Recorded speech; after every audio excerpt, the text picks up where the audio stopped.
کل جو white house کے ترجمان ہیں کیرولین لیوٹ، انہوں نے اپریل سے پہلے ٹرمپ چاہتے ہیں کہ کوئی ایران کے ساتھ ہم ڈیل کر لیں تاکہ یہ معاملات ختم ہو جائیں، کیونکہ جیسا کہ آج ڈونلڈ ٹرمپ نے یہ بھی کہا کہ انہیں خامنئی سے مسئلہ تھا لیکن اب وہ نہیں رہے، تو اب اس جنگ کو پرولونگ کرنے میں ان کی کوئی دلچسپی نہیں ہے۔ لیکن ایک اہم بات جو کل کے دن کی گئی وہ یہ کی گئی کہ آپ نے ہرمز ایک پیچیدہ معاملہ ہے اور اس کو بعد میں دیکھا جائے گا، لیکن آج اگر ہم ان کا بیان دیکھتے ہیں کہ انہوں نے کہا ہے کہ آپ نے ہرمز کے کھلنے تک ایران پر ہم حملے جاری رکھیں گے۔ روز بدلتے بیانات، اب کیا گھٹنے ٹیکنے کی باری آ چکی ہے امریکہ کی کہ وہ گھٹنے ٹیکے اور بالآخر ایران کو اس جنگ کا فاتح قرار دیا جائے؟ بالکل اسی طرح ہے۔ دیکھیے، جہاں تک سوال ہے ڈونلڈ ٹرمپ کی شخصیت کا، ان کے بیانات کا اور ان کی سیاست کا، تو وہ انپریڈکٹیبل پرسنالٹی ہیں، ان کی باتوں کا کوئی اعتبار نہیں کیا جا سکتا، اور وہ اکثر اپنے جو سٹیٹمنٹس ہیں، بیانات ہیں، ان میں یو ٹرنز بھی لیتا رہتا ہے، اور پوری دنیا کے جتنے بھی ماہرین ہیں، تجزیہ کار ہیں، وہ یہی کہتے ہیں کہ یہ ایک ایسا شخص ہے کہ جو بالکل ناقابل اعتماد ہے، رائٹ؟ جی تو اس سے پہلے مطلب آپ نے خود ذکر کیا کہ یہ کہا کہ اپنے ہارمز جو ہے وہ اس کا کنسرن نہیں ہے، اور اس کا جو مین ٹارگٹ تھا وہ یہی علی خامنہئی تھے، لیکن اب جو ہے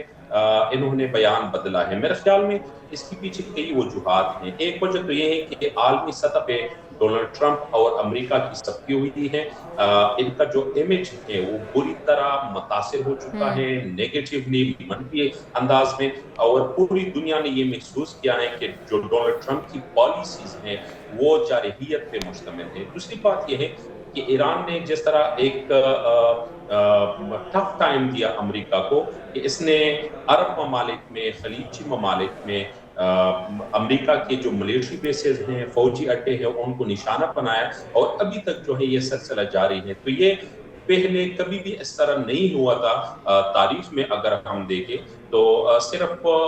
جو دسمبر 1941 میں جاپان کی طرف سے ہوائی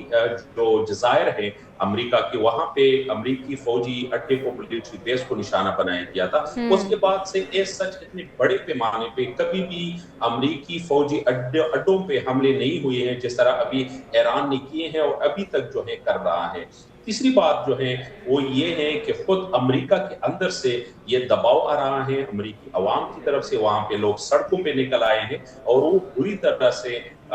ڈونلڈ ٹرمپ کی پالیسیز کی مخالفت کر رہے ہیں۔ یہ وجوہات ہیں۔ ایک اور وجہ وہ ظاہر ہے کہ معیشت بھی ہے، کیونکہ امریکہ کو بہت بھاری معاشی نقصان بھی پڑ رہا ہے، اور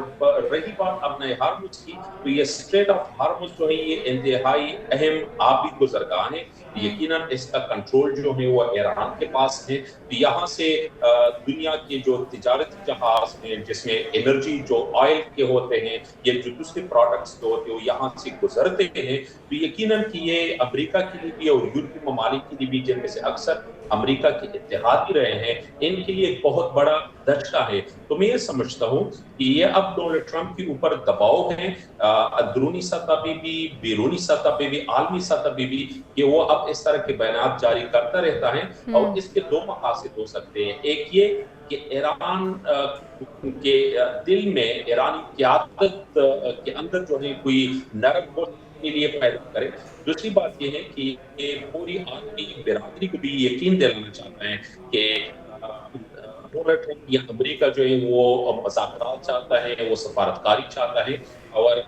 جو اوپن سیز ہیں، یعنی خواہ وہ امن کی حالت ہو یا جنگ کی حالت ہو، سمندر جو ہے وہ کھلے رہنے چاہیے۔ لیکن خود امریکہ نے کئی دفعہ جو ہے اس طرح کی ورزیاں کی ہیں، امریکہ نے بھی اس طرح کی جو آبی گزرگاہیں ہیں ان پہ پابندیاں لگائی ہیں، اور